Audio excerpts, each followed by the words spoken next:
रागिणी, एखादी गोष्ट मिळवण्यासाठी तुझी आई कुठल्याही थराला जाऊ शकते. ह्याची तुला तुझ्या त्या थेरड्या सासूला आणि श्रावणबाळ राजनला कल्पना सुद्धा करता येणार नाही. हो का? झाल्या हुशारक्या मारून झाल्या तुझ्या. आतापर्यंत जेवढे काही प्लॅन्स केलेत ना सगळे सुपर फ्लॉप झाले तुझे. आज तू आईचीच मापं काढायला निघालीस. अगं तुझी मापं नाही काढत आहे मी. मग पण त्या म्हातारीचं बोलणं ऐकून जरा घाबरलीये, टेन्शन आलंय मला.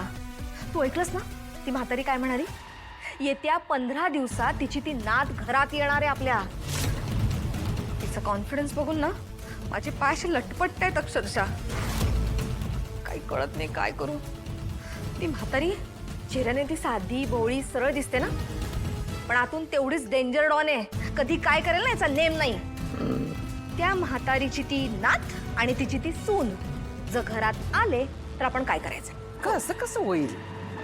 छे, हे असं काही एक होणार नाही. आणि तुला माहिती आहे ना ती गौरी माझ्या ताब्यात आहे. माहिती आहे ना तुला? मग हो माहिती आहे, पण त्या म्हातारीची नात तुझ्या ताब्यात नाहीये हे सुद्धा मला माहिती आहे. जस्ट इमॅजिन घरात अचानक तिची ती नात आली, मग काय करायचं?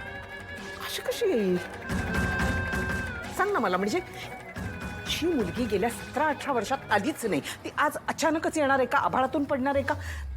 नाही नाही वाटत. तुला माहिती कुठे ती? अगं इनफॅक्ट ती मेली आहे की नाही याचा सध्या पुरावा तुझ्याकडे नाहीये. आहे का? मग बोल. नाहीये ना? गप्प बस. चांगली आयडिया. काय? हा, काय आहे? मी इतकी सिरियस तुझ्याशी बोलते आणि तू हसतीयस. अगं मला हे हे हे आधी का नाही सुचलं? काय? रागिणी, तू म्हणतेस ते बरोबर आहे. पुढच्या 15 दिवसामध्ये या म्हातारीची नात या घरात येणार.